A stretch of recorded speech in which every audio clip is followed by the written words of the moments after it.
Hello and welcome back to another Theory Thursday. Today we are going to the iPad for a chord analysis. The tune today, 1925 by Irving Berlin, called Always, written for the woman he would marry next year in 1926.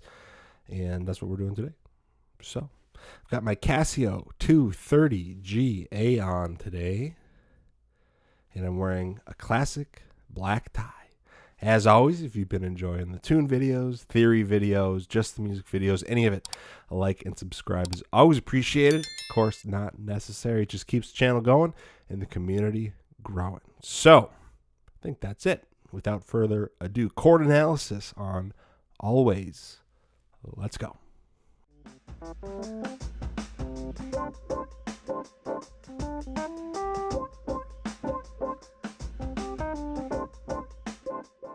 Here we are, Always, 1925, Irving Berlin. First things first, what key are we in?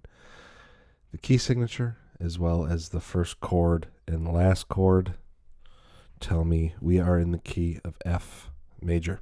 So we'll run with that. The first couple lines here are pretty easy. We've got our one chord. We've got a string of 2 5s. We've got one. This last 2 measures. We've got another 2. We've got another 5, which undoubtedly leads to another 1. We've got another 2. We've got another 5, which undoubtedly leads to another 1. Now, this is where things get interesting. I'm going to switch colors here. Okay, from here to here. I think we are changing keys here. Now, I say this a lot, but there's a million ways you can analyze something like this. However, to me, this points to us changing keys to A major. And this is why. If we're in the key of A major, this would be a 2. This would be a 5. Now, usually the 2 chord isn't a half diminished.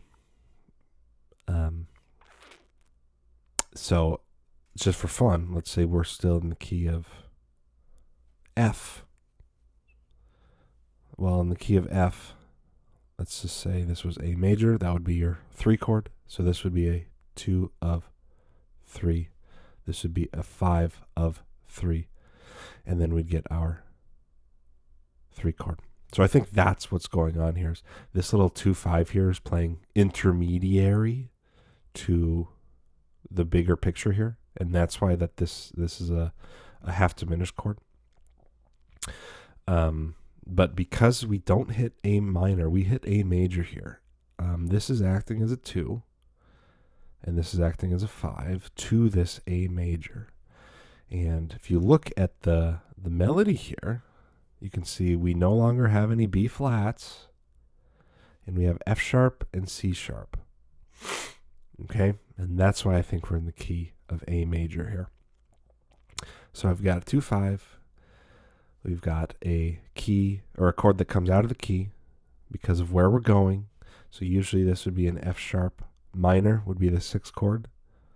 So you could write this as a major 6, but because of where we're going, this B minor here, this is acting as a 5 of 2, leading us to the 2 chord, leading us to the 5 chord, right? A classic 2-5, and then he hits us again with another key change. So we get an A7, not an A major 7, right? We've got a dominant chord here, and this is where I think we switch back to the key of F, because look at where we're going. We do end up hitting this F chord. So let's mark this 1, and let's work backwards here. This is a master class in secondary dominance. We've got our 5 chord. Usually, we'd have a 2 before that, G minor, but we don't. What do we have here? We have a G7, which is a 5 of 5. before that, usually we'd have a 6 chord, right? D minor. But we don't. We have a D7, which is a 5 of 2. Now before that, usually we'd have a 3 chord, A minor. But we don't. We have an A7. And that is a 5 of 6. Okay, so it's a string of secondary dominants, right? 5 of 6, 5 of 2, 5 of 5, and then finally our 5 chord, which leads great into our 1 chord.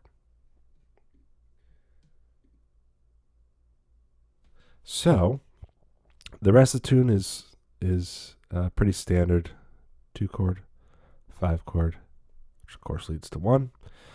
These I'm calling passing chords. There's no melody notes, as you can see here.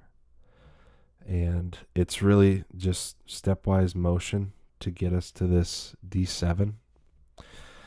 So that's why I call them passing chords. I mean, they're not doing anything harmonically. It's just chromatic to get us to this D7. So we'll just call those passing chords. Now you could write this as a major 6, but of course we are heading to a G minor here, to a 2 chord. So this is a 5 of 2. Sorry, that was a little fast. Here's a 2 chord. Now this is cool. We've got a 5 of 2, we've got a 2. Usually we'd get a 5 here to lead back to our 1, but that's not what happens. We do get an F, but it's an F dominant 7. So we're like, okay, what's going on? Let's take a look where we're going. We're going to the 4 chord. So let's mark that. 4. Let's look back here. So Irving Berlin takes us a little bit outside of the key here and gives us a 2-5 in the key of B flat. So it's a 2 of 4 and it's a 5 of 4, which leads great into the 4 chord, obviously. This is a great example of what we call a backdoor dominant. We are heading to the 1 chord. And instead of, now I think this is just great writing, because there are so many 2-5s, so you could write this as a G C7, right? Just write it as a 2-5, back to 1. But there is so much of that in this tune, so much. So what he does here is what we call a backdoor dominant. It's a 2-5 that you can write a couple different ways. You can write minor 4, flat, dominant 7 chord. You could also just write backdoor dominant. The reason this works is because of the notes we're exchanging. So usually this would be a C7 chord. So let's just take a deep dive here and see why this works. So a C7 chord would be a C, E, G, B flat. Okay. Instead, we've got this. We've got an E flat 7. E flat, G, B flat, D flat. Okay. G, B flat, G, B flat. And check this out. Let's say it was a C flat 9. D flat. I mean, we're changing bass notes here. You know what I mean? So that's why it works. Also, this note is just 2 steps away from your F. So that's why it works. It's you're just pretty much exchanging bass notes when you throw in that backdoor dominant. So that's what we'll call it. It's backdoor dominant. But that always works. That flat 7 chord. And when I say 7, I'm talking about the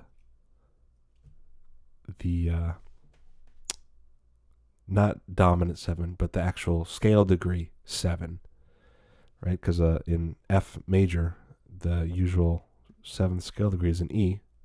And what we're doing is we're flatting that and using that as our dominant chord. So that's what I mean. The flat 7, the flat 7th scale degree. And that's that. Okay, let's keep rolling. We've got our 1 chord, and we've got a major 2 here, which of course we know is acting as a 5 of 5. We do get the 5 here, but not before we go back. Just to make the phrase a little bit longer, we get our 2 chord, 1 chord, and then a 2-5, of course, to spin it around back to the top. Okay, so it's a deceptively nice, interesting, complicated little tune. I mean, there are a ton of 2-5-1s in here in the key of F. But, I mean, he switches keys in the middle of the tune to A major, which you don't see coming at all. And then finally in the last 2 lines there, he throws in a backdoor dominant, which comes out of nowhere. But it sounds perfect. So it's a deceptively complicated tune. You wouldn't think so just taking a look at it, glancing at it, but it is. This is one of my favorites. And it's an older one too. I mean, pre-30s, 1925. So anyway, hopefully that was I think that's enough information. Hopefully you learned something, or at least found it interesting. And we'll see you for the next one.